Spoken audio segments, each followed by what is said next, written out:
Hello and welcome to Mad Props. I am your host, Chris Schnabel, and today we have an incredibly talented, fantastic, awesome person, the legendary Rob Paulsen, behind so many of your favorite characters. He was in TMNT, Pinky and the Brain, Animaniacs. He's Carl Wheezer. I mean, he's even things beyond that you don't even realize he was in. He's been doing it for 40 plus years. He has over 250 characters all time. And overall, a genuinely awesome person. This conversation was fantastic. I like having transparency with my guests. Full transparency, the conversation did already happen. But the best part about that is I get to tell you that it's not going to be just talking about his career like for people that have never been here. We don't just do that. We go into a bunch of other stuff, and man, just genuinely an awesome person. We're gonna talk about some other stuff, like some hobbies he has outside of his work. But we're also gonna talk about like his come up and where he comes from and what means the most to him and why he loves his fans so much, because he just loves his fans and loves his fan base. You're not gonna want to miss this one, so definitely stick around. Before we start, though, the reason I even went after him, and I do explain this story to him later, so I won't go into too much detail, but I actually got to meet Rob about 2 years ago at a con, the Dallas Fan Expo. It was the Friday the first day, and it was right before it was about to close. And I'm a big fan of his, so obviously, just I want to go say hi and get a photo and whatever, right? So I go up to him. His line is basically done because the con's almost over, so everybody's leaving. And I go over to him and just tell him how much of a fan I am, just like anybody else would. And we ended up talking for like 45 minutes. I got a photo with him. It was just an unbelievable experience. And from that moment, I already loved Rob, and like there was a chance I would ask him to come on anyhow, because I do like people, I really appreciate their work or just want to talk with them. I do. But from that moment, I'm like, all right, he is someone we have to get on the podcast. And today we are incredibly lucky and grateful to be able to have him on. So I'm not going to talk too much longer. We're going to get right into the episode here because I want you guys to stick around and listen to every minute of it. We went much longer than we usually do, but trust me, every second is worth listening to. So stay right there, roll the titles, roll the music. This is Mad Props.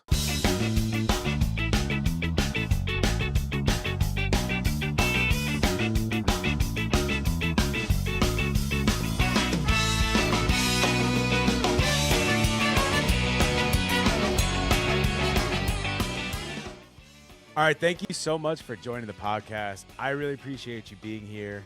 So I told you off air I was going to tell you why I really wanted you on here. Yes, Uh, sir. Please.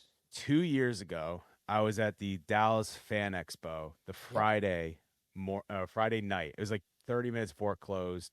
Went up to your line because just like many people that go there, I love your work and I wanted to just chat and say hello. And we talked for like 45 minutes because there's Oh, no one cool. in your line, and we just chatted Was I drunk? forever. You may have been. Was I Maybe an we both were. asshole? Well, No, thank no, you were. If you weren't great, I wouldn't have been then like, you're "Hey, a I should have him on my good drunk. podcast." Yeah, Or I would bring you on the podcast, and be like, "You know what you did 2 years ago?" there you Let's go. confront you right in the beginning. Well, thank you. And I can guarantee you, and clearly you've been very, very kind, as I said to you before we got on, of having taking the time to have me on. But that's authentic. I love to talk to people. I don't know if you were wearing a Yankees hat or something. I don't know. Probably. If it's sports, I could have been wearing a Michigan hat or a Lions hat. Uh, but irrespective of that, uh, I am like you. I'm about the fans. You know, we're in that happy business ostensibly. We bring uh, we bring some of the most enjoyable things in the world to people, and find a way to get paid American dollars to do it. Um, and I I just love meeting fans, and they're essentially friends whom I've not yet met.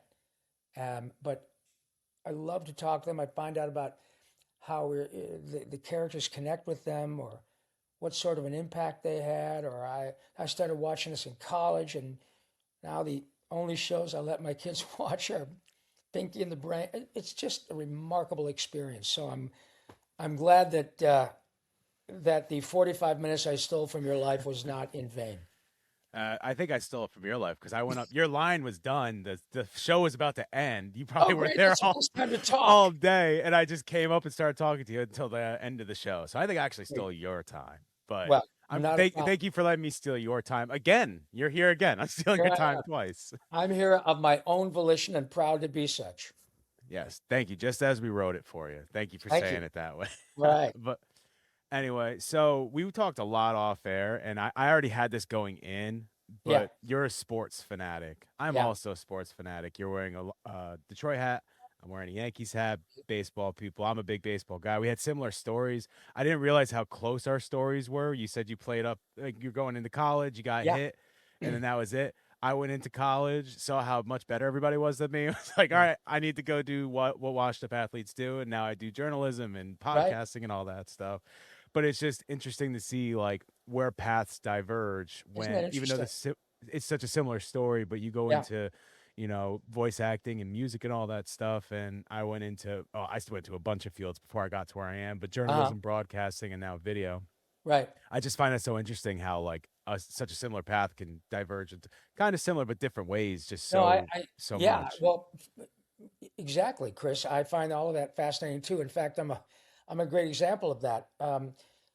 I had been performing since I was quite young for the same reason that most of us do, because I couldn't not do it. It just lit me up. And so whether you do it for your grandma and grandpa, your parents, or your brother, or the girl you want to impress, man, you get a reaction. That hook gets set, and it's like a drug, a very creative, fun drug. But I was always encouraged by my parents and my siblings the same way. We're stuff in high school, music and all that. But I also played varsity hockey the whole time and grew up around Flint, Michigan. And the my first desire would have been to be like Dylan Larkin and be from Michigan and play for the Red Wings. Uh, but as you kind of alluded to, I got as far as a possibility to play in college. I didn't have a guarantee, but come on out. We'll see. Maybe we can hook you up with a scholarship and invite you to camp. And I was coming up the ice and had my head down like I should not. And some kid from Winnipeg just freaking dinged my melon, man. I, he was very, you all right, man? How's it going? Hey, you okay? How many fingers am I holding up, eh? And dude, and so it was real clear. That's it. They're better, faster, stronger. And I took a good clean hit, but I had my bell rung. And so the only other thing that really lit me up was music and comedy and acting. So I joined a theater company at 19 after a year at the University of Michigan. I came home after the first year and said, I am wasting your money and my time. I know you've created a monster, but I'm ready to go be in the moving picture business. And then, well, that's great, but you know the money that follows you to Ann Arbor doesn't follow you to L.A. You know that. We got three other kids. Well, yeah, yeah. I know how to get a job. I've been working, whatever. So it was a big adventure. But what happened ultimately that got me here is that what I did and what a lot of people do when they're like you and me, and we say, "This is what I think I want to do," uh, or you weren't sure, but you found it, and then you found your niche, and it was like, aha, eureka. Um, you go out to LA with this ostensible reason, music, TV, movies, commercials, all of which I was doing. Then what I did was I put myself in a position to get lucky, because the people who ultimately were able to put me in touch with Disney and Warner Brothers and Nickelodeon and music and all of that, Universal, aren't going to be in Detroit. Um, so I was asked to audition for two shows that were called G.I. Joe and Transformers 40 years ago. God. And the first thing I noticed, Chris, was I recognized people from episodic television when I was growing up in the 70s. Oh my God, she was on Star Trek. Oh my God, that guy was on Mary Tyler Moore. What? dude, oh God, that guy was on Petticoat Junction. It was great. And I thought, not only is it cool, but they're having the time of their lives because animation is the sort of purest form of play acting. You know, you want to put on a show. Okay, great. You're going to be the handsome prince. I'm going to be the monster, and Joe is going to be the handsome princess because we can do that. Nobody gives a That's shit what you correct. look like, That is the right? correct Yeah, order as well. I'm typecasting Joe. Sorry, uh, but nobody cares what you look like. It is all about your chops, your willingness to try anything. Uh, as Billy West says, be fearless in that regard, because nobody cares about how tall, thin, short, fat, black, white, green, orange, gay, straight. Doesn't matter. Uh, and man, I had a blast. So I rode both sides of the showbiz fence for another year and a half or two, and I called my agent and said, "Man, I'm in. I don't. I'd lie if I said I don't like it when people recognize me for what I do because it makes them happy. Me too. But it wasn't like I got to be recognized, and so I'm going to stick with TV because I can't bear the thought of becoming an actor and not being recognized. I I've had a blast, and I still get to do it every day today. Um, and then I get to have lovely chats with people like you. And boy, don't tell nobody, but it sure beats the hell out of working. Yeah, I feel that way with the jobs I've had Isn't in that my great, life as Chris? well. Isn't that It's great? amazing. Oh, It's amazing. I've never felt when I do the job I've actually want. Now I've done other jobs as well where I'm like, wow, I despise this. But then yeah, when I'm doing like the thing I actually like to do, which is video work and podcasting, it doesn't feel like work. It like just feels like a hobby. And then at right. the end of the day, I get a paycheck in my That's my bank account. exactly right. And you, Chris's audience, you are listening to two lottery winners. Yeah. My dad worked for the same steel, he was a steel executive in Detroit, worked for the same company for 40, 42 years, whatever. You know, nice pension, all of that. But I swear to God, for the last 12, 10, 12 years of his working life, it was all about when can I retire? Just Jesus Christ, all this paperwork and, oh, hang on, man, 10 more. And I thought, Jesus, I'm going to spend the vast majority of my life as an adult, chronologically anyway. Uh, I'm when I was 22 and I moved out to LA after having quit school and been on the road doing theater. But then I moved to LA full time at 22, and I thought, well, I have no wife, no children, no. I can be totally selfish. I'm gonna have to get a job, make some money. Mhm. But hell, I've been working since I was 15 at whatever grocery store. I know how to get a job, and it's a big adventure. And what I did, another sort of inadvertent but happy accident, was surround myself with people who were so much more talented than I, Chris. People whom I would look and go, how did, where did that audition come from? What I've done, I don't know, a couple hundred play. Wow, I never would have thought of that. And you start comparing, you think I'm way out of my. But the moment I got over myself and said, no, no, no, no, these people are terrifyingly inspirational. So maybe you ought to hang out with them and ask questions. And we're all in the same boat.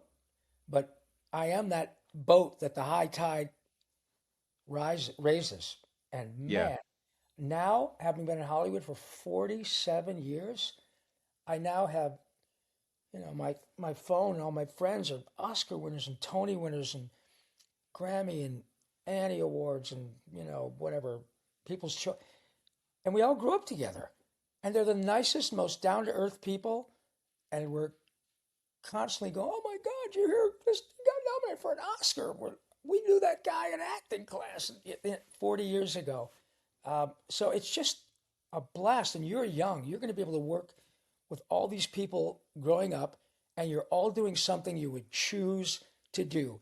Very few parents hold a gun to their kid's head and say, you got to be an actor. It's often despite your parents' desperate pleas, or you got a girlfriend and she said, well, I want to stay by my family here in Michigan. Well, honey, I gotta, well, then I guess the wedding's off, right? Well, no, maybe no, I don't want to leave. Oh my God. So the stuff people go through so they can do what lights them up and have that almost uh, sort of, what's the word I'm looking for? Not desperate, militant, kind of a militant gratitude. Like, I don't think there's a moment that I stop and think during the day about anything where I just go, it's Tuesday. I'm walking around taking care of business, getting in my new groovy car. I think I'll drive through the mountains today. Well, tomorrow I'm working. And then I get to talk to my friend Chris. Oh my God. Who, how did I, how did I get here? It's pretty cool. Very Yeah. great.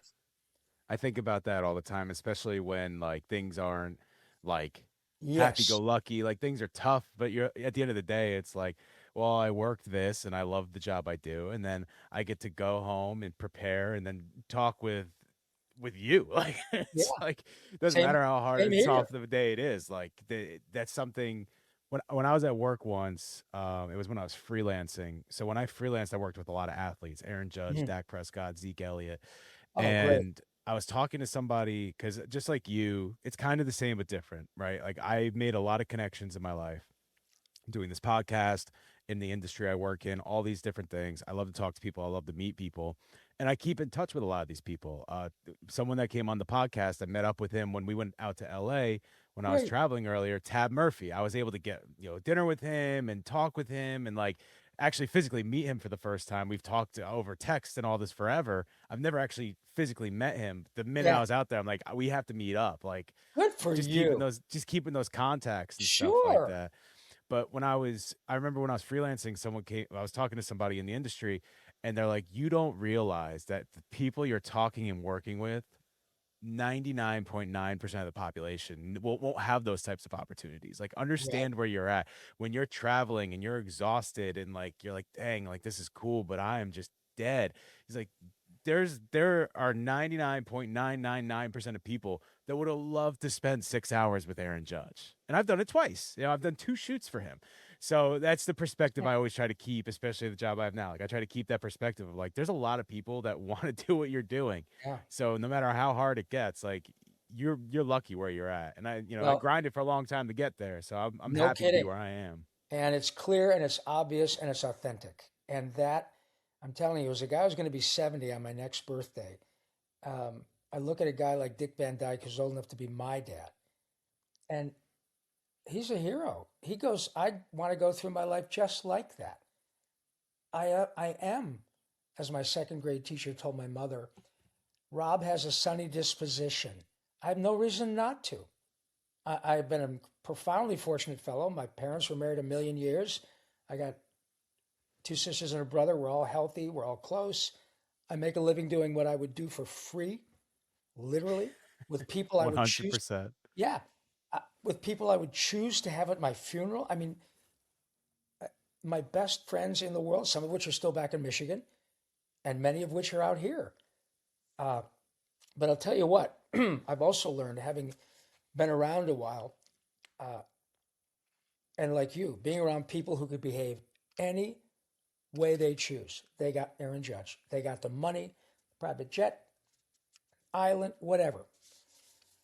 Oscars, Super Bowl rings, and they choose to be decent. Uh, Yeah. I mentioned hockey, and one of the wonderful things fantasy I got to live out is uh, since after I started doing cartoons, I was playing pickup hockey out here. And there were a group of actors who would go half a dozen times, maybe 8 or 9 times a season, and a year rather, and play the old timers of National Hockey League teams to raise money for charities. And there were a lot of hockey. Richard Dean Anderson, who was MacGyver from Minnesota, Dave Coulier, Uncle Joey from Full House, dear friend, another Detroiter. Uh, so uh,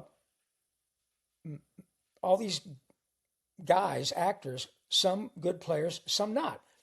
But they were there because that Jason Priestley from 90210, okay, very hot at the time. So I'm playing with these guys, and Ninja Turtles became a smash.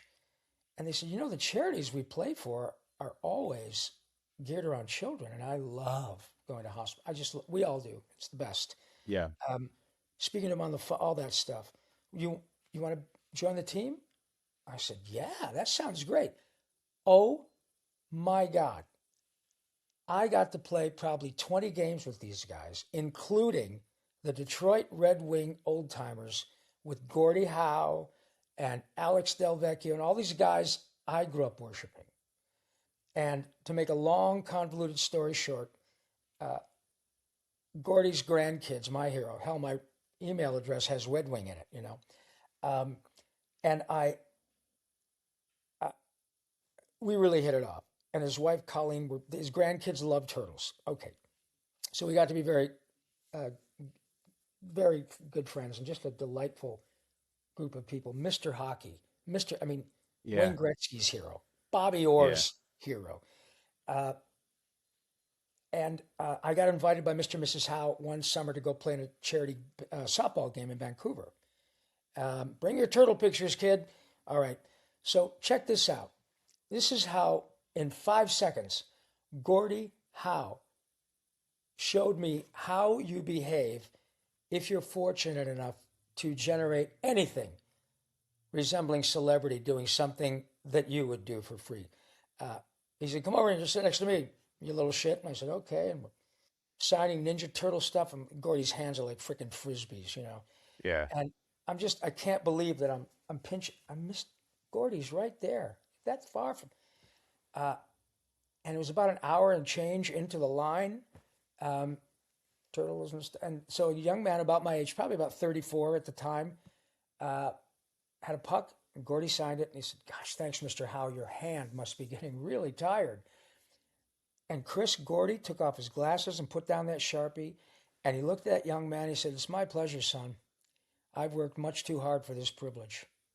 And I thought, oh, that is how you behave. And he meant it. And after that, I played at two different games with Gordie, more hockey games. And then afterward, there'd be a meet and greet and signing. Of course, Gordie's line was at, and from the old hockey players too. Everybody's got a Gordie Howe story. Yeah. Yeah. Yeah. Uh, Everybody wants to go up and get sure. their moment. Yeah. And so twice I've seen Gordie at the end of the day, at the end of the signing, little past time, but he still got a line. And his assistant was, "Excuse me, Gordie, we gotta get to the airport." And Gordie will say, "I'm sorry, hang on just a second, son." And he's very tactful, but he says, I'll get another plane. Okay?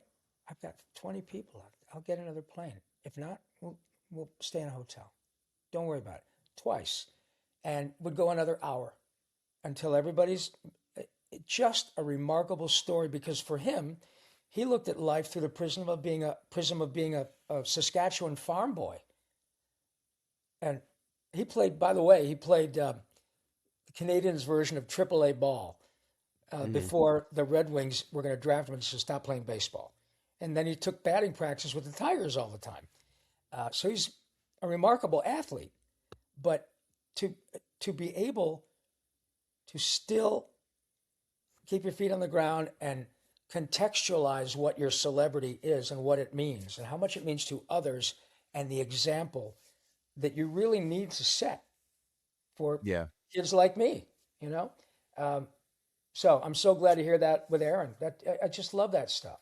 Yeah. It's one of those like the opposite of it. They're like, don't meet your heroes thing. It's like, no, he was like genuinely one of the Absolutely. best people. And I am not a Cowboys fan by any means, Mhm. but Dak Prescott is one of the nicest, greatest athletes I I've have ever met in heard my that life. a number of times. I'm so glad to hear that. Yeah, he is so the best story I can give from when I worked with him. So I did a lot of the pro camps. So I would do video for like their camps and I'd put it Oh, together great. and give them highlights and stuff like Wait, did that. you go to Oxnard, Did I go to California? Oxnard? Oxnard No, Camp for the. not for that. No. Oh, okay. You didn't go to their training camp No, because no, they. no, no. This is like their individual camp that they would do with kids. Like they would Oh, bring oh, kids oh, out great. and stuff like Charities. that. Yeah, Yeah. yeah, yeah. Got Yeah, yeah. It was like so how this happened was I got linked up with this company that does it because they were doing Zeke Elliott. Yeah. And I was out there and they're like, "Well, tomorrow we need somebody to do Dak." So I was like, yeah, I'll come back tomorrow. That's awesome. Like, it's like great. Zeke Yeah, was awesome. So I come out and I do Dak. And like I said, nicest guy comes up, says hello, all that stuff. Got a photo with him. But great. the story that really shows the kind of person he is at the end of the day, these are all like middle schoolers. Like they're not older kids or anything like that. At the end of the day, they play games. And it's sports. Yeah, So these two kids get really heated and they start yelling at each other, getting each other's face, and the coaches pull apart. And Dak went, goes over to that field because we all saw what was going on. He takes the one kid over, talks to him for 5, 10 minutes, won't say anything he said. I could hear everything he said because he had a mic on, but I'm not going to say anything he said there. But he no, talks to him for understood. 10 minutes, like calming him down, goes to Hmm. the other kid, talks to him for 5, 10 minutes, gets the parents together with the kids, sits there for 10 minutes and goes like, this is how we have to act. Like, what you do on the field is what's going to be done off the field, all this stuff with the parents there, talks to all the parents. Like, he doesn't have to do any of that. That's why the counselors Spectacular. and the coaches are there. They're there to Isn't do that that, but he, a star athlete, went out of his way to calm down the kids, talk to the parents, make sure everybody's good, and then get them back on the field. And then they went back on the field and they kept playing just fine. how So about that? that's the best story I can give to show what kind of person he is, because not What an many example. athletes, No, especially starting quarterbacks for the Dallas Cowboys, are going to do one of the something highest like paid that players in the league. in the league Yeah. as, MVP candidate Oh kind of yeah. thing. No, they're not going to do that, No, but he does that. He's an amazing guy. I love stories like that. I've heard the same thing about Steph Curry. I've heard the same thing. I've witnessed stuff with Shaq, which is overwhelming. I've heard a Uh, lot of great things about Shaq and yeah. things he does and all that. Uh, and people like that understand A, where they came from, but uh, it doesn't mean it had to be abject poverty. They understood, like you said, the road to get to that point, and Hmm. they understand the power of their presence to others. And more importantly, like what Dak did to others' children. Yeah. And the good Dak did for those two families, and by extension, the people with whom those two boys come in contact throughout their lives, with their own children, or they coach Little League, or they see somebody getting sideways. It is the butterfly effect, for sure. And Yeah. what a, those people, like what Gordie, they consider it a privilege to be in that position where I have the privilege of helping. I have the privilege of, I, I, I have the gravitas. I'm where I'm supposed to be. I'm not stepping in a 7-Eleven with two guys fighting. I have the respect and I will, but I present it in a very human, uh, fatherly, big brotherly, uh, football hero way, an heroic way. Like, wow, Dak Prescott. Yeah. I Yeah, mean, I've never seen, I've those kids never are seen now him going to take off be his like, helmet and beat somebody with it. yeah, those kids are now going to like move on, and they're like, Oh, that's a splitting point, right? it Like they is. can It is now a be an mad every time, inflection or point. now Yeah, someone like that comes up to them and does that, and now anytime that's going to happen, they're going to be more of a leader just from that. Like it's generational kind of stuff. precisely. And moreover, we are privileged to be witness to that stuff. That makes us better. Yeah. When I see people whom I admire and how they behave uh, with their fans, or people get a little freaked out and start to cry and they take the time, it's just so, because it's just a reminder that we're really privileged to be in this position. I don't care if you make 100 large or 100 million. When you're in a privileged position to do something and get paid American dollars and work with creative people and go to work like this, and then have your buddy Chris call you up and say, "Hey, let's talk." God Almighty, we're just incredibly fortunate. Yeah, when you first got to, and this just reminded me of something completely different. When you first got out to Hollywood and you were meeting all these people, did you get starstruck, or were you kind of Oh, like good with meeting people? I still do. I didn't meet that many stars uh, when I first got here, when I started working more and more, then I would meet a lot of people, and I got very starstruck. Must have been about 15 years ago. I was walking into the studio complex right across from what used to be Hanna-Barbera, where they made the Flintstones and Yep. all that stuff. Oh, that's Uh, right up my alley. You don't have to explain any of oh, is that. that right? That's Okay, right up my alley. Look who's Jetsons. Yeah, on. yeah. I used Look to who's work. on. Great. Uh, and uh, oh, so I was walking out of the studio. No, I was walking into the studio complex, and coming the other way, walking out was Julie Andrews. Now, Mary Poppins, Sound of Music. I'm Yeah. 70. She's almost 90. So she's, and I thought, oh, I just said, hello, hello. And I'm never going to get this chance. She's by herself at the moment, and I'll be very respectful. I said, pardon me. I said, yes. I, I, I hope I'm not at all. Um, like anyone with a pulse, I am so thrilled to meet you, and you meant so much. Oh, you an actor? I am. Are you a singer? Yes. Well, not, but it was maybe 30 seconds, and she could not have been more delightful. And Chris, it was like the first time anybody had ever said, "Oh my God, Mary Poppins," and crying and all this stuff. Like the first time, really? Oh, how very kind of you. I, I, I don't even know what. And a few years ago, I got hired by, well, 10 years ago, Carl Reiner, sadly, Rob Reiner's dad. Hmm. Um, and Carl was one of the leads on the Dick Van Dyke Show in the 60s. He Okay. played Dick's boss. Uh, and he was casting an animated pilot at Nickelodeon. Brought me in, I read, I got the job. So the next Monday morning, we go to the uh, meeting room at the Nickelodeon and read the script, go through it, and meet all the other cast members. And so if you're me and I'm Carl talking to you, he just looked over my show and said, "Oh, hey Rob, have you ever met Dick Van Dyke and Rosemarie?" And they were both, it was Dick Van Dyke, and Rosemarie was one of the other stars of the show. And I remember when those shows came out in like 1965 because I was 9 years old. And I called my parents. You're not going to believe what I did today. I, I made a nice chunk of dough hanging out with the larger part of the Dick Van Dyke show. Just incredible, delightful, no pretense, laughing. I mean, it was just what a what a pleasure. Everybody Core is at memory. yes, and well, you've got many of them, and you're going to have so many more. But you're right. When you get a chance to be involved with something like that, boy, it's pretty hard to take. Then when you see somebody who's just a downright asshole and Yeah. has the same opportunities, but really is kind of shitty I've about it. met my fair share of those as well. You're gonna meet the good and the bad. That's So right. I understand that. But Yep.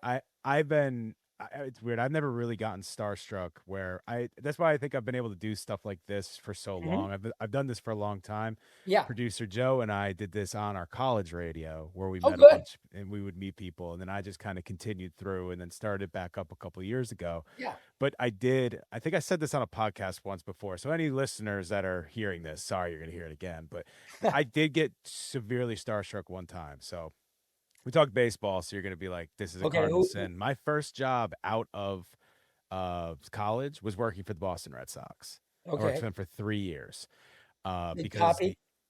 because the Yankees didn't want to hire me. Yeah. So I was like, all right, there's only one team that wants to hire me, and again, they're going to pay me money. All right, we'll That's do right. that. So I was working for the Red Sox, and one day the Yankees were in town. I went to all the games. I only really worked until like the third inning, so I was able Yeah. to go watch the games and stuff. So one of the games, I'm upstairs in the press meal room. That's where we got to eat as well. And I got my food, and I love to get my food, and I would go downstairs and I would sit out in like by the pesky pole, and I would watch batting practice, and I would chop it up with especially some of the Florida guys I knew already, like Austin Maddox was part of the team, Brian Johnson. Yeah. I kind of already knew those guys. So I would chop it up with some of the guys. I'd sit out there and I would eat my food and then I would go work. So I'm coming around the corner and same time bumped into John Sterling. Oh my And gosh. John Sterling was, I listened to him my whole childhood. Yes, I of tell a course lot you of people, like, you understand it, but I tell a lot of people this story and they're like, you know, you've met Waka Flocka, you've met did. Yeah. John Benjamin, Darren Nefsey, all these great people. That's the person you got starstruck. Yeah. He was my childhood. Of Like, I course. listened to him my entire childhood. I heard some of the biggest calls in No. Yankees history from Yep. this guy, and I couldn't even get a word out. Yeah. And, you know, I was just like, hi. And he's like, hello. And then he keeps walking. And I was like, he just What a narrated that killer hello. voice, That's man. sick. He Yeah. announced my life for a second. Isn't that something? And you you Yeah. you smell you smell fresh cut grass, and you hear John's voice, and you're on your way to the ballpark with your glove, sitting in the bleachers, way out in the center Yep. field, and it is a core memory, and you Yeah. develop those memories when your brain is developing, um, and to this day, when I hear songs that affected me in such a profound way, or smell something that is, oh my God, that's my mother's perfume. It's a profoundly powerful thing. Uh, I had the privilege once of working with Mel Blanc. And Okay. let me tell you, uh, speaking of Hanna-Barbera, I was in a Jetsons movie. I played Judy's rock and roll singer boyfriend on this Jetson movie years ago. So I went to do some post-production, uh, and I got to work. And the director in those days was a wonderful gentleman named Gordon Hunt, who's Helen Hunt's father and a wonderful acting coach and a great director. And he directed the cartoons actors. So I walked in, I looked through the glass, and there's Mel Blanc, who was uh, played Mr. Spacely, George's Yeah. boss. Jetson! Yeah. And I looked through, and I said, Gordon, how about that, huh? I said, God, he was probably in his late 70s. Mel Blanc, Bugs, Daffy, Tweety, Yeah. Sylvester, Yosemite Iconic, Sam, iconic, iconic Porky, voice actor. Elmer Fudd. I mean, come on, all of them. And Barney Rubble, Jesus. So, Really, you can name anybody from yeah, like that era back, and he probably played them. yeah, Someone incredible, in that. Yeah. Yeah. astonishing. Unbelievable. So he said, no, you're working with him. You go sit down. Are you serious? Yeah, you guys got a couple of scenes together and do them together. Great. So I walked in and said, Mr. Blank, like anyone with a pulse, I am such a fan. What a privilege and pleasure to meet you. And you've been such an inspiration and really, really a pleasure. Thank you. Very kind. Thank you, young man. It's very nice of you. So we sat down again, like with Ms. Andrews. I said, I'm never going to get this chance again. We're not quite ready to go. Mr. Blank, if it's not too much trouble, would you? He knew exactly what I wanted, Chris. He takes off his glasses. He goes, yeah, what's up, Doc? And I thought I needed a Caesar salad. Man, I, I mean, it was profound. Yeah. And now, while none of us, the usual suspects, Tom Kenny or Maurice LaMarche or Frank Welker or any of the other people, Nancy Cartwright, all of us, none of us would ever compare ourselves to Mel Blanc. But I've been so fortunate to work on things that have mattered. So if I look at you and I say, Narf, or if I say, hello, Chris, or hey, God, Chris, or hey, Chris, stay away from Jimmy's mom. Look at your beautiful face. It Yeah. makes it's You just gave me all it ringtones does. for the next rest of my life right there. You know something? All it does is make both of us happy. I don't draw them, I don't write them. It's a deeply collaborative effort. But to be the one who hopefully gives them a soul and a voice that sticks around, oh my goodness, I've had more than my share. Ninja Turtles twice, Animaniacs and Pinky the Brain twice, Jimmy Neutron, um, The Mask, The Tick, God, Goofy. I had no idea how many people love Goofy movie. Oh That yeah. movie is 30 years old, and we had a blast doing it. All of a sudden, last year, the 30th anniversary, all sorts of new swag. People your age coming up, hey man, you're PJ. I'm going to see you at the Leaning Tower of Cheesa. We We did this movie 30 years ago. People love it. And all it does is make us happy. So thank you, pal. Thank you so much.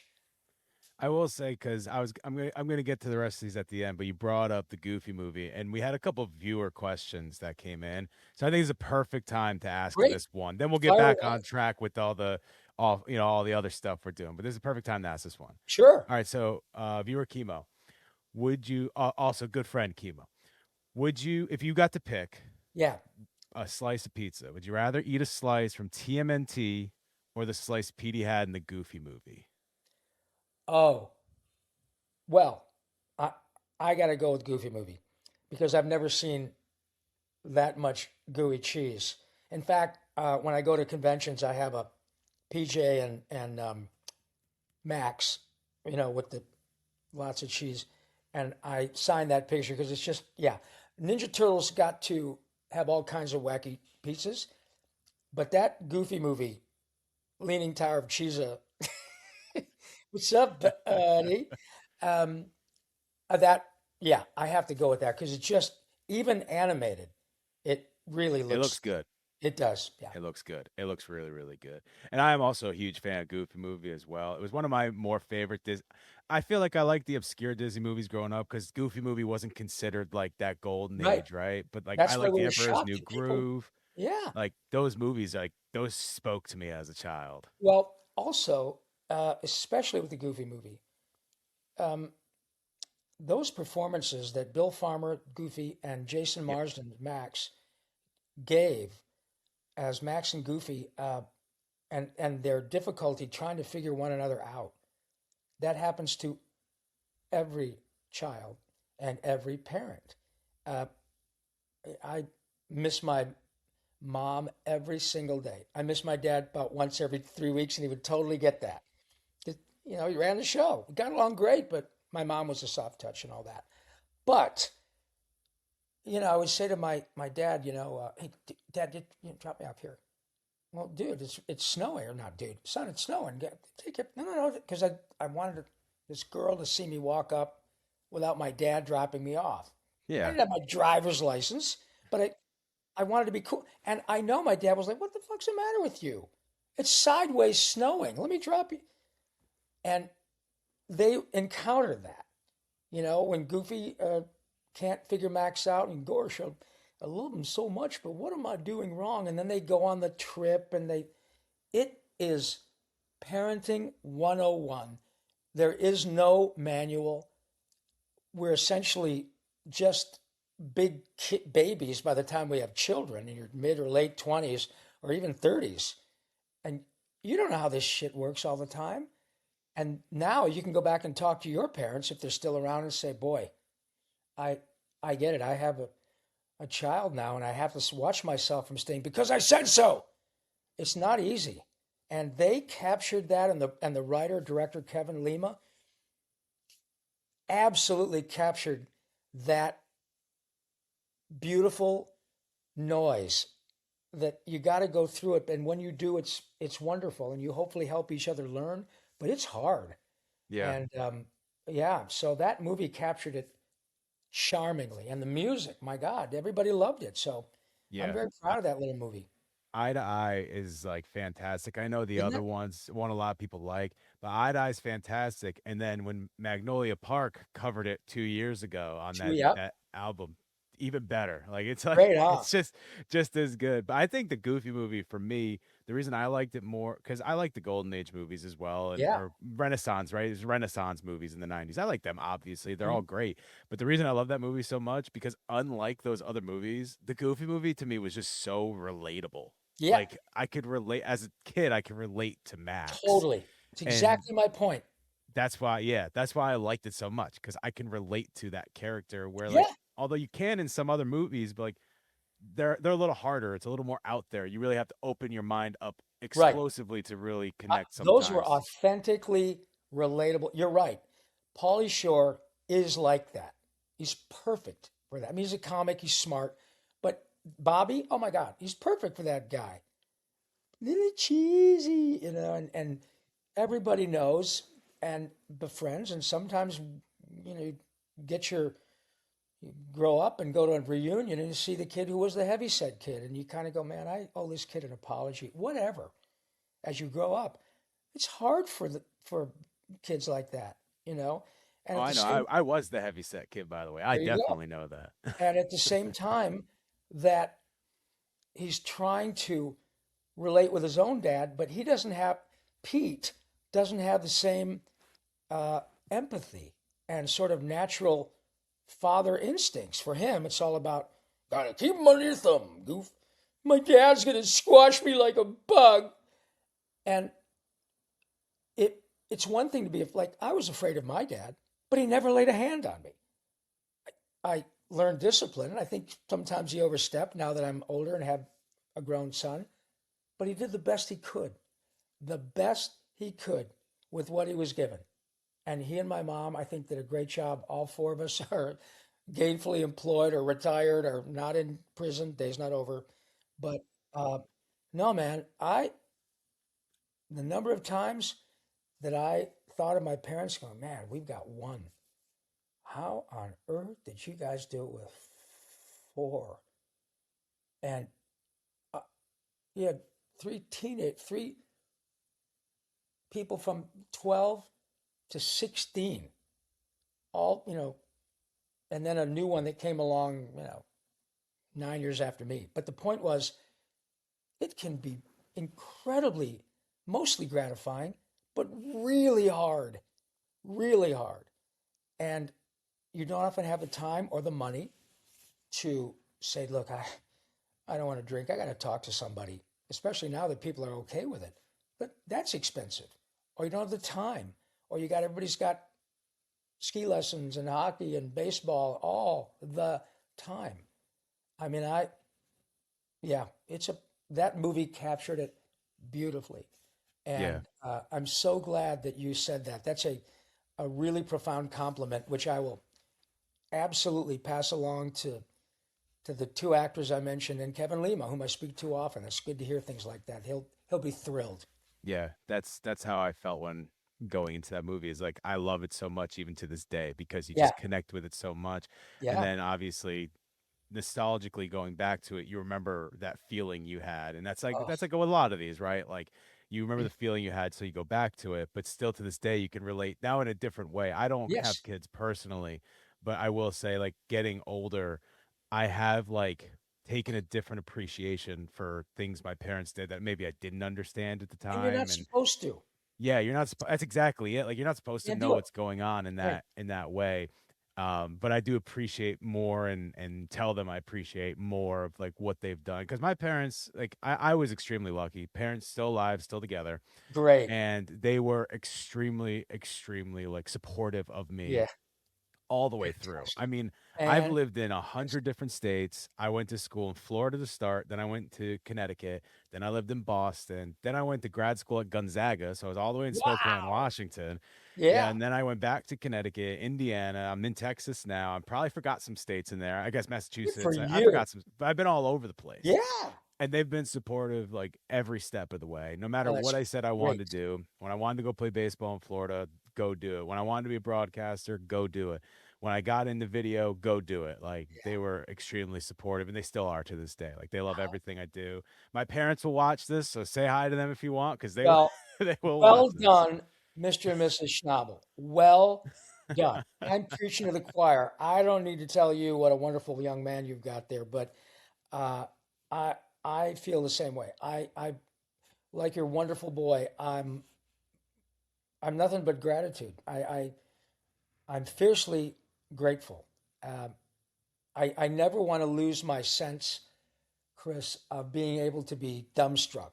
To say, oh my God, that is me. I don't ever want to be jaded. I don't ever want to stop learning. Um, I I'm a bit of a space geek, and I'm interested in working on this fun space planet thing now. It's a blast, but I'm transfixed by the Hubble photographs or the James Webb photographs. Right there with you. Yeah, I mean, when I was a kid, probably like your parents, well, maybe your grandparents, I uh, I remember the space program from the beginning, And we'd have a black and white TV in the rooms in grade school, and class would stop. And we watched the launches of the first was the Mercury crew, then the Gemini, then Hmm. Apollo, then the space shuttle. I was there with. I used to build my own model, all that stuff. But now, and I'm, in being a space geek, I'm kind of an armchair physicist, or rather, I'm transfixed by physics. People like Stephen Hawking and Richard Feynman, and people who just deal with impossibly esoteric questions, thoughts. Yeah. Uh, but now we have these telescopes that see through infrared, or they're infrared telescopes. I don't know which, but we see things that are, I don't know, 400 million light years away. Clearly, Yeah, like for what they are, clearly. clearly, like it's crazy. And, as a reminder, light travels at 186,000 miles a second. One light year is 365 24-hour days of light traveling at that speed. So 30 million light years. As an example, when I graduated high school in 1974. In 1975, one of two Voyager spacecrafts was launched. The second one in 77. The one that was launched in 1975, about 2 months ago, 3 months ago, finally left our solar system. It's 50 wild. years. It finally got past the furthest planet from our sun. So now it's in interstellar space, and it took one Earth day, light day. Okay. So if you and I start talking at the speed of light for the next 24 hours, one day, it in Earth years, it's 50, but in the speed of light, it's one day. That's how far it's gone. And we're It's looking at just things that are 20 million light years yeah. away. And there's something called that blows my mind, called the Pillars of Creation. It's got this gaseous nebula with these big finger cloud things sticking up, and scientists, astronomers, and space people, they talk about this is where stars are born. This is how they're formed, and then they showed examples that have already broken up. Impossibly ridiculous stuff. Okay, and by the way, this bottom with the clouds and the fingers that stick up into space, uh, that's we can see the whole thing. We see the whole picture of the pillars of creation, top to bottom of which is 10 light years. So we see something 10 light years long or tall or whatever, and we However, see the yeah. whole thing. We can see it top to bottom. It would take us at the speed of light 10 years to get to the bottom of it. But we can see something that big with room around it. I don't even know how to. The stuff you're going to see when you're my age, or you have children who live to be 80, oh my goodness. Yeah. I don't even. That's the thing with I am also like the photos and the videos we get. Like I think it was Oh, a couple of years ago, Jupiter, we finally saw the like the lightning on yes. video, right? I think I watched that video like 1,000 times. Like that kind of stuff just blows my mind. And then you put that behind it, like, Yeah. yeah, that's 10 like it's just like your mind melts. You don't even know what to do with that It, information. it's nuts. And you, my friend, you've probably never used a video camera. I mean, videotape. I use videotape. You did. I Okay. did use You videotape. never used film in a camera, though. I mean, in a And like movie photo camera. photo or No, winding for video. No, not I 35, didn't do but that. Super Yeah, yeah, 8 yeah. millimeter. Okay. Yeah, no, no, Well, didn't do that. I remember, when everybody would take slides and have a slideshow, and when it Yeah. went from just one at a time to a carousel, people lost their minds. Oh my God! It's just you press a button, it's like magic. It just the carousel, and then one gets stuck and burns in the in the light. But that was a big deal. And then the first video cameras were a coax, this giant camera uh, attached to the recording device on your strap of, Yeah. and now with 4K, 1080p, whatever. Yeah, you just use your phone. It looks better than most cameras. Yeah, and My I camera is my phone right now that we're using currently. it's perfect. My eyes can't discern the level of sort of photographic fidelity that is available. I can't see that well. Same thing with music. I can look at headphones that have all these interesting, this incredible dynamic range, all these remarkable audio, spectacular tuning, and my hearing isn't good enough to hear it. I can't hear the frequencies that those headphones are capable of delivering. Yeah. Amazing technology. Just Yeah. When incredible. I'll never forget, I think Beats say they were the first, but I believe it was Sony or Bose when they first released the studio headphones. Oh, I yeah. remember having a pair because my dad also plays guitar. I think we got it for him. Cool. And that might not be true. We may have just got it just to get it. I don't I don't really remember Yeah. which one it was, but we had them. And I just remember like you'd listen to music and it sounded different. Like it didn't sound the same as when you listened to it before. I used a CD player. I used very young used a tape player. Then when I was in my teenage years, there was a CD player before the iPod came along. And I remember the headphones. They were like these over the top, like on a little wire. It sounded terrible. Like Yeah. it sounded so bad. Now everything's noise cancel. It's like I don't even remember what that stuff sounded like. You go back and listen to something that's not noise canceling, you're like, what is Yep. this? Well, It's I was always in music, even as a kid. And, you'd have a friend who was a total audiophile and get a Macintosh preamp and a Macintosh amplifier and all these beverage speakers and really analog setup, but, and a, $1,000 uh, cartridge on the turntable. yeah, And you sit in exactly the right spot. And it was remarkable. You close your eyes and you can hear the bass player over here and the drummer over here. The sound stage is brilliant. yeah. But now I just got these made by a company called Status Audio. I don't know if you did bleep that out or what, but these No, you're things good. are insane. They were, I think I paid, they were $300 and I got them when they were first offered for 150.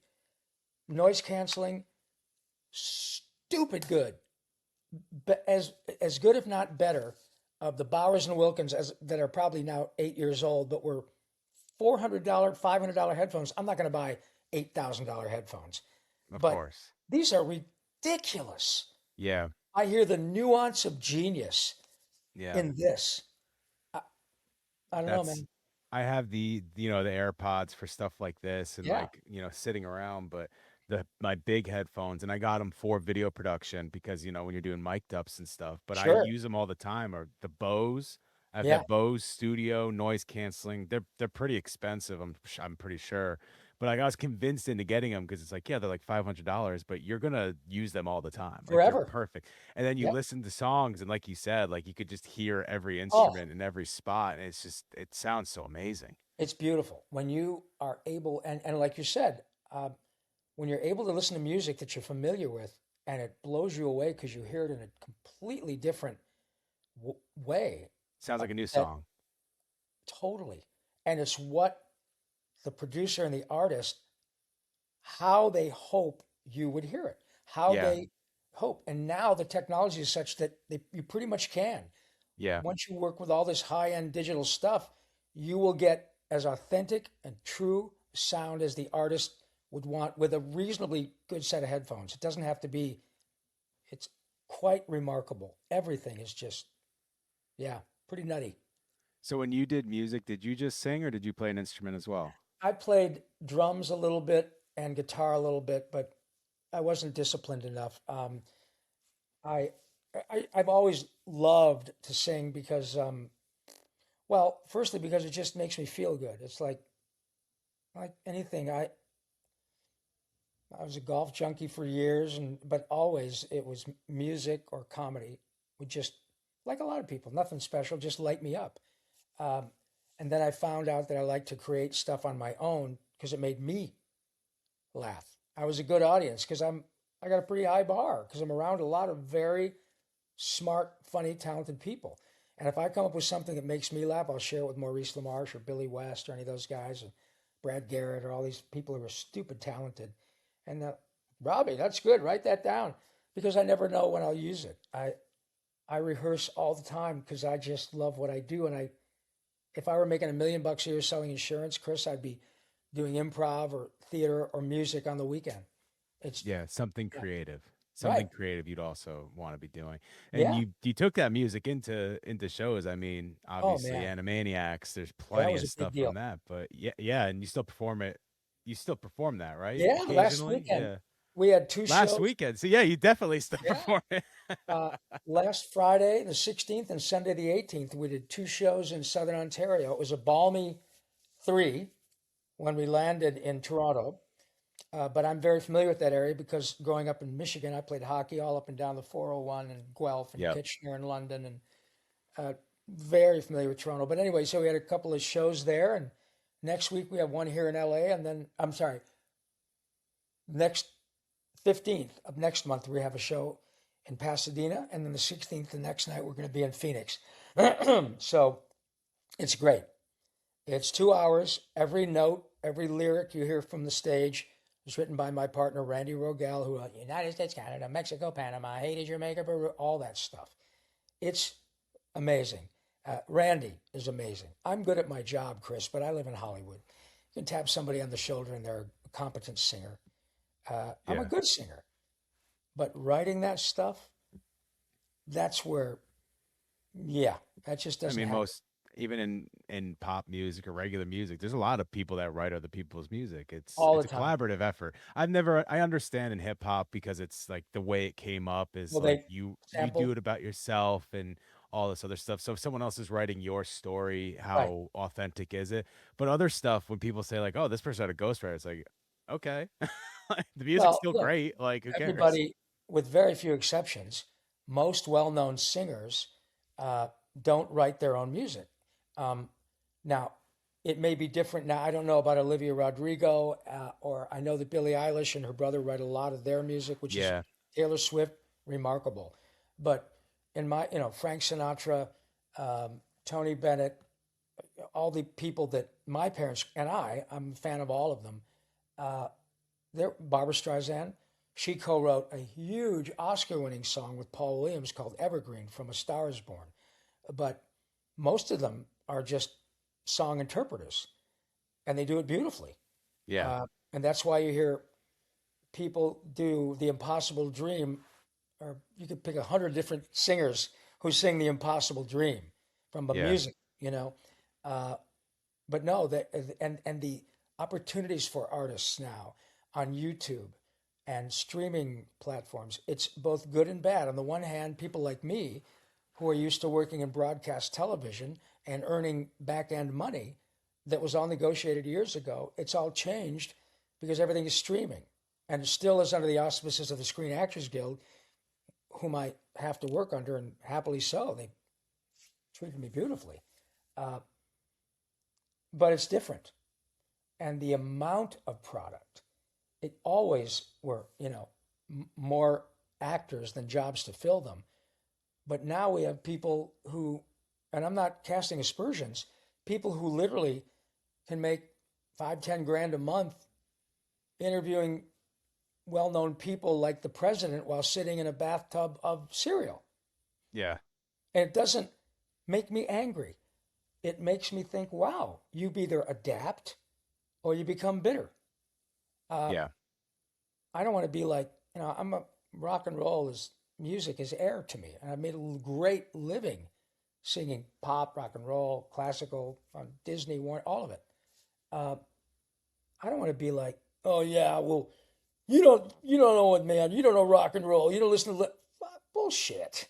Everybody's got their stuff and they want to figure it out, and we all steal bits and we are inspired by the Beatles and Led Zeppelin and Frank Sinatra and uh, It doesn't matter. I'm inspired by Luciano Pavarotti. I'm not an opera singer. Um, but every time I hear Luciano sing a passage from Turandot, which is a Puccini opera, and it's a very famous melody called Nessun Dorma. But every time I hear that icon sing that passage, I weep. It's not because I'm sad, it's because the power of that voice with that melody is otherworldly. The sort of thing like if you're an atheist, you say, boy, that performance with that music makes a fairly cogent argument for the existence of a deity.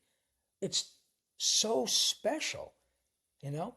Um, and I love that about, I don't care how old or new the music is. Anybody who can make a living doing it, God bless them. It's Yeah. hard to get people's attention. I grew up on like classic rock and 80s Yeah. hair bands and stuff like that. Actually, my Spotify listening age this year was 65 years old, but I think that's just because I'm a huge Billy Joel guy and I've listened to Billy Joel Isn't that 10 great? million times. How about So, him? That unreal. residency at Madison Square Garden? What? Yeah. He's Oh, unbelievable. I mean, I didn't get to see him in his prime obviously, but I've seen him later on and just such an unbelievable oh performer. man, I Like he's remember so going to good. the record store and buying glass houses. I totally remember buying glass houses and hearing Yeah. "Come Out, Virginia." Don't the first time it was released. Great stuff. when Uh, I when I lived in Boston, I did a freelancing shoot for this thing. I think it was called Don't Forget to Rock was the website. And ah, we did this video of this local band who's going through this local record store. And right. I didn't just like you were saying, like it's something I love doing. It was someone I knew, so I didn't ask for payment or anything. So when I got there, I did this and we were shouting out this local record store. So like you could pick any record you wanted in the entire store and I got an original print of 52nd Street, which Great. is like it's my favorite Billy Joel. I don't think there's a miss on that entire. You can listen Right. front to back, and there's not a miss on that entire album. Isn't that something? So, and I still play it to this day, where I just throw it on and I Yeah. listen to it all the time because it's by far my favorite one. The reason I think I like that so much is not only because there's not a miss on that entire album, it's still very raw at that Oh yeah. time. Like it's not that it's not that polished, but like you could still hear the rawness of the mix and stuff like that. And I just Right. It love was all that. analog. Yeah. Yeah, and Yeah. you could still feel it. And it starts with Big Shot like bun na na Oh na na man. na Da, na da, da, bun bun. da, You're just da. Oh oh yeah. man, this He is had Liberty fantastic. DeVito playing drums. Yeah. He had that group. He had a Billy Joel band for a long Yeah. time. That's when they were all still together before Yes, I think it was at Liberty that kind of split off because they had their falling out I and think so too. everything. I'd heard. By the way, have you seen the documentary? I haven't. I've read the book Oh, that led up to the documentary. it's fascinating because it's raw. The two-parter you're talking about on Yeah, HBO or whatever. I and have to watch it still. it's incredibly inspiring, heartbreaking, maddening, because you see somebody with that much talent who, like a lot of creatives, booze, blow, whatever. All that stuff. The book had me the same way. I Yeah, didn't realize like I didn't know I knew a little bit about him because I enjoyed him so much, but I didn't know much about his life. He's in his early 20s. He's sleeping on a train. He's completely homeless. totally. Like then he got screwed over by his agency forever and ever and Yeah, ever. Like people thought he was rich by the time he was 30. He right. didn't really start making money until he was much older. Much older. And Yeah, and talk about hanging crazy. in there. It's an Yeah. incredible story of commitment and relentless optimism, relentless pushing, not giving up, all that stuff. Uh, but then you talk to his ex-wives and people whom he really hurt. And even with Christy Brinkley, it's still very raw for her. And they Yeah. love this man. And he would say things to them that they knew were not necessarily Billy, but he wouldn't stop. Yeah. And That was it was just his cope with fame. And right, sometimes that happens to people. sometimes it happens. And it is a I always admire people who go through things like that, and they don't have to tell that story. They have a valuable story. I'm certainly going to make a nice chunk of dough, but I don't think Billy really needs the money. But to be open and honorable enough, especially with respect to the people whom you've hurt, Yeah. and uh, vulnerable enough to say, to the extent you're interested, this is the story. And this is what led up to all this music that you like. And thank you. This is why I made this music. And Yeah. thank you for listening to it because that's the payoff. That's why I enjoyed the book so much because it was the only Yeah. time he sat down and actually like he didn't give an interview per se, but he Right. didn't want to write a book himself. He didn't want it to be controlled by him because he didn't if he told the story, it would be skewed, right? Like you're Right. not going to skew yourself to look You're going to be bad. biased. Yeah. You're going to be biased. So he would like give these interviews to the writer, and the writer can then write about his life with all the information and stuff like that. Yeah. And like it was just again so raw, so real, and it showed the good and the bad throughout the whole Sure. thing. It's excellent, excellent book. I could send you the audio link. That's where I listen to all my books when I go on You know runs. what? I'm a big audiobook nut, and I'll Yeah, download it tonight because I'll send you that one. Another great one that's the same thing, very raw, very real. Joe Buck, Lucky oh, Bastard, I have heard fantastic. the same thing. It's so good. It's Now, so does he good. talk all about his dad a lot? I He would talks imagine. about his dad. He talks about how he came up. He talks about it all. It's extremely funny. Like I wasn't one of those people that like a lot of people don't like him. I was never really Yeah. one of those people. I enjoy him. Sometimes the calls are not my favorite, but like Yeah. I've never been a Joe Buck hater. Right. And but I grew a much bigger appreciation because it was just hilarious. Like laughing out Yeah. loud. I've been Great. lucky enough in my career that recently I had an opportunity to like not meet him but talk to him for 2 seconds. And Great. I was just like, I just want 2 seconds of your time. I don't know how often you hear this, but I love your book. Your book is amazing. And he's like, oh, thanks. I actually don't hear that often. And Good. because it's him, I don't know if he's being real or he's being Of course. sarcastic. Like, Well, I I have no can tell idea. you that's very kind of you, and I can tell you as a person who has a book, uh, anytime someone takes the time to say, "I read your book, it really helped me," or "I just want to tell you, I drove a couple states because I want you to sign this book. You'll never know," etc. Or they'll say exactly the same thing. It's always incredibly thoughtful and kind. Mr. Paulson, I know you hear this all the time. And I said, and I stopped them very respectfully. I say, but it's the first time you've told me. And the moment that I expect to go, yeah, I'm voice of your childhood, right? Yeah, I know. What's your name, Larry? Yeah, Barry. Nice to meet you. Hang on. Yeah, how you doing? Take care, Larry. But bullshit, bullshit. It is never lost on me uh, that you chose to watch. You learn who I am. The work that I was part of, don't draw them, don't write them, uh, made a difference to you to the extent that you would seek me out and want to talk with me for 45 minutes. The thing that got you interested in me was what I do. I, I will never be able to fully appreciate that on the level that these shows have reached hundreds of millions of people. And it's just going to every convention I can go to. There will come a day where I won't be able to handle it. Right now, all that hockey playing paid off. Um, but I can't get enough of it. Who has a job, Chris, at my age, in which I have lovely opportunities to speak with people like you, and then I go to these events where people will fly or drive or they'll bring their kids on the autism spectrum who were nonverbal until they heard United States, Canada. I mean, things I can't even, way bigger than my earning, way bigger than ratings.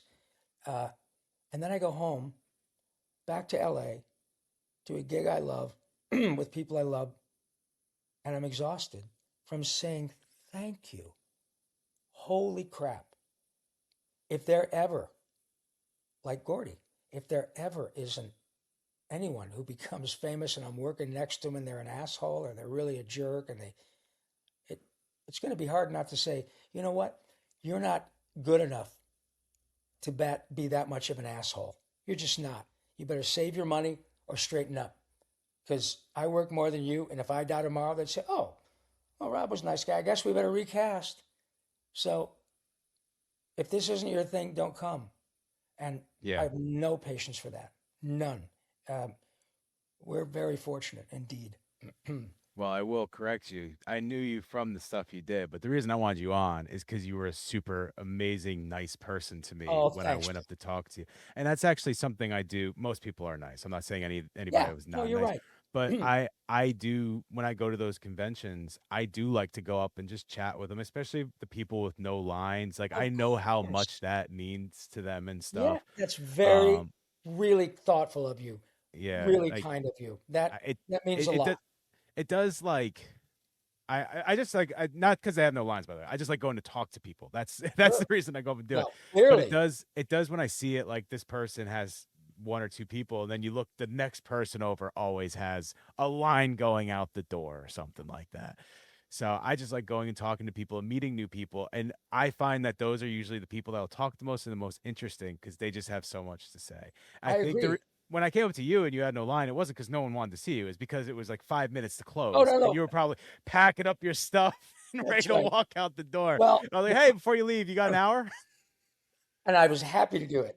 But part of my problem is that I my prices on my pictures. I only have one picture, and I'm going to sell it for $2 million. I only got to sell one, but it's hard getting a line. I still believe I can do it. I just got to sell one, Chris. Uh, but no, man, I love that stuff, and that was what really attracted me to your podcast. Is that you are a very well-rounded guy. You love music. You love sports. Uh, you you're creative. And by the way, I'm sure in your business, and all the people whom I could name, whose work you would know and like, not a one of them is stupid. They're all bright people, Yeah, not arrogant. They're just smart, and they're clever. They're funny. They're facile. They're delightful. They love to laugh. They love when they meet people who can spar with them because it's like, oh my God, another member of the tribe. And Phil Hartman was like that with me. That guy, Phil was a dear friend, and he love Phil taught me Hartman. so much. Sorry again? Love Phil Hartman. Oh, He is. I know it's gonna sound silly. Favorite Simpsons character. oh, Troy McClure is my favorite Simpsons character by far. unbelievable. He was one of those guys when I got to town and go to visit the groundlings and do improv. The group that I was watching and working with and growing up was Paul Rubens, it was Pee Wee Herman, was Cassandra Another Peterson, fantastic. Yeah. Elvira. Talk about smart, clever, creative. My God. Phil Hartman, John Paragon, Cassandra Peterson, who's Elvira, super starters, self starters, incredibly gifted and really nice people. And it was Phil who freaked me out when I first saw him doing improv. And he was 8 years older than I. Where the where the fuck did that come from? You can't do that. So I get to know me, Robbie. You're not supposed to do what I do, man. You got to do your own thing, buddy. Listen, you'll be fine. You're funny. Hell, you can sing. I can't. Whatever. Just a delightful, sweet guy. Uh, and I still remember it was September, October of 1986. Uh, I got a phone call. Robbie, it's Phil. How you doing? I said, great, man. What's up? He goes, Robbie, I got it. And he meant SNL because I knew he had gone to audition. Hmm. Said, you got it? Yep. I leave for New York next week. I just thought I'd tell you, buddy. I'm calling on my friend. Wow. And boy, talk about did he ever nail it? Yeah. What He was joy. unbelievable. Wasn't he? Yeah. Oh my God. I love Phil Hartman. He's one of those early favorites because I was young when he passed. Yes, of course you were. But I like I said, a lot of that older stuff, like I was very my parents got me into a lot of that.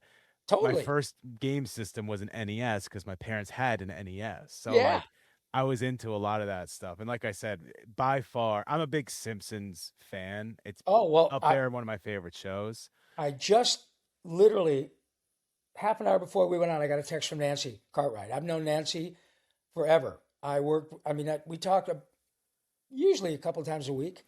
Yeah. Uh, and I've known Nancy since she and I were both 25 and had the same agent. And I love these opportunities to reflect because my frame of reference in Hollywood is over 45 years. And I've been so fortunate to keep in touch with these people who have become Bart Simpson. Yeah. And Nancy and I were working on a project, and she's the only person I know who came from out of state. She's from Dayton, Ohio, and she wanted to do nothing but cartoons. She came out here and studied with Dawes Butler, who was Huckleberry Hound and Yogi Bear, and remarkable guy. Hmm.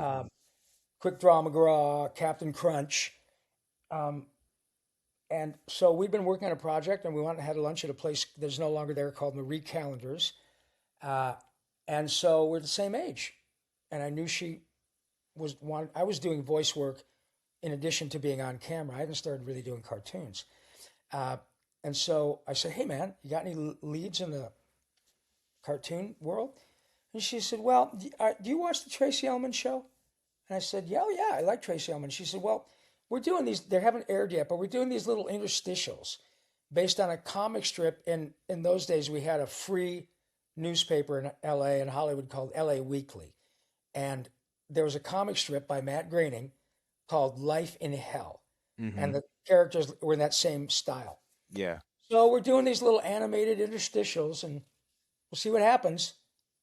It is now the longest running television series in the history of show business. It's And crazy to think. I think that they signed a deal for 2 or 3 more seasons already. And she does a podcast. I was on it.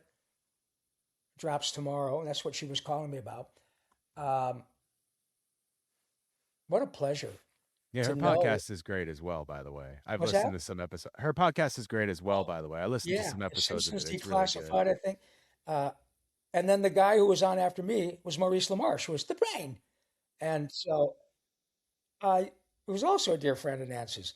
It is so cool as an old Hollywood guy to say, man, I can call up the Joker. I can call up Bart. I can call up Philip J. Fry. I can call up, you know, Raphael, a couple of them. Yeah. I can call up, A couple Raphaels. I can call up Nathan Drake. It's just the coolest thing in the world. And they're all really nice people. Yeah, that's fantastic. Yeah. I don't want to keep you forever, so I'm going to do these two remaining Go ahead. viewer questions because Run I it. apparently we could do this for 12 hours. Oh, I So could. Yeah. should No, you we should guys are a probably blast. we'll do a part two in the I future would where you can love just to. come back on and start right from the end there. So let me Great. get these viewer questions in before Joe No problem. rips through the Go ahead. screen and strangles me. Yeah. Okay. Is there a show that you would love to have a guest appearance on or a Simpsons. reoccurring role? Boom. Yeah. Didn't even need to think about it. No, Family Guy to some extent, but I'm more of uh, it's just remarkable. I know a couple of the older folks who no longer work on the show, like, um, oh God, I'm trying to think of it. Oh well, I'll think of it. But a couple of the old ex-producers, ex-writers, Mike, Mike Reese, Yeah. one of the most brilliant producers on that show. And oh my God, what a joy to chat. I know him pretty well, and what a joy to chat with Mike about some of the jokes that blew my mind and how they constructed Joe. Crazy. All these Harvard guys and Yale guys, they're just men and women. They're so, same thing with Futurama. Billy West from another planet, man. He's one of my very best friends in the world. John DiMaggio, same thing. Uh, I had John DiMaggio on my podcast years ago, and the producer would always bring a script from a well-known movie that I and my guest would perform as our characters. So I've we did. seen those doing my research. I think Thank I've seen you. them before that too, and I've seen them doing my research. They're Oh, thanks, fantastic. man. I did one with Seth Green where he was, doing Chris from Family Guy, and I was doing Yeah. Pinky, and I couldn't get it got 40 million views because all he has to do, he was being uh, I was Obi-Wan Kenobi, and he was Anakin. Uh, Mhm. and so, I think that's the one I saw, to be honest with you. yeah, Now great. you're saying it. Yeah, And that's the one I I saw. says, um, no, Anakin, you have done that yourself. And he says, no, you will never take her. Oh my God, I just could. You could hear the whole crew. They're pissing themselves. So we did that with John DiMaggio and I forgot who it was that I played. Didn't matter. Um, he was Hal on a scene from 2001. He was the computer says, I'm afraid I can't do that, Dave. Only he did it as Bender. Yeah, I'm Yeah. not going to do that, Dave. I don't know. The airlock is dead. Open the pod bay door. Open the pod bay doors, Hal. Why don't you kiss my shiny metal ass? Fantastic. Fantastic. Maurice and I did Pinky and the Brain. I was the Jodie Foster part, and he was the Silence. He was the Tony Hopkins part in Silence of the Lambs. It's on YouTube. It's hysterical. Not so much for me, but listening to Mo because he's such a good actor and and he knows that movie so well. And when he does, I ate his liver with the nice Chianti and fava beans as the brain. It's as Orson Welles. Oh my God, it's it's the best. Fantastic. Yeah. So no, man, I'd love to do this again. You're a total joy to chat with. We'll definitely make sure that's in the description so anybody that wants to go see it Okay. can go see it. All right, Yeah. one more question there for Yeah. you. If is there a voice that you wish you could have changed or done differently looking back at it? Boy, that's a good one. Hmm.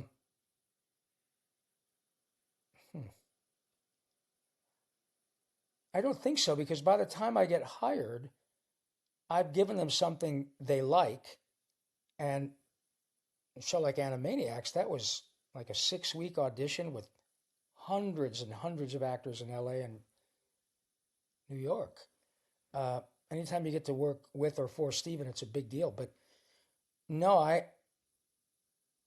think I could, there are things that I could do better because I'm a better actor now than I was 30 years ago. But I have been impossibly fortunate, Chris, to get to work on one franchise, Ninja Turtles. That thing is never going anywhere. It's generated $8 billion in merchandise to date. It's next year will be the 40th anniversary of the cartoon show. Uh, and the amount of joy that I have been and my other turtle buddies have been involved in by the luck of the draw.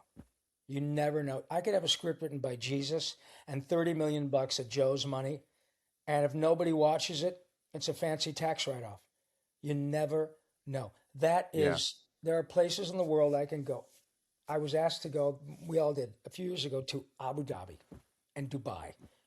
The turtles, and I said, I'm not, are you sure? Hey, okay.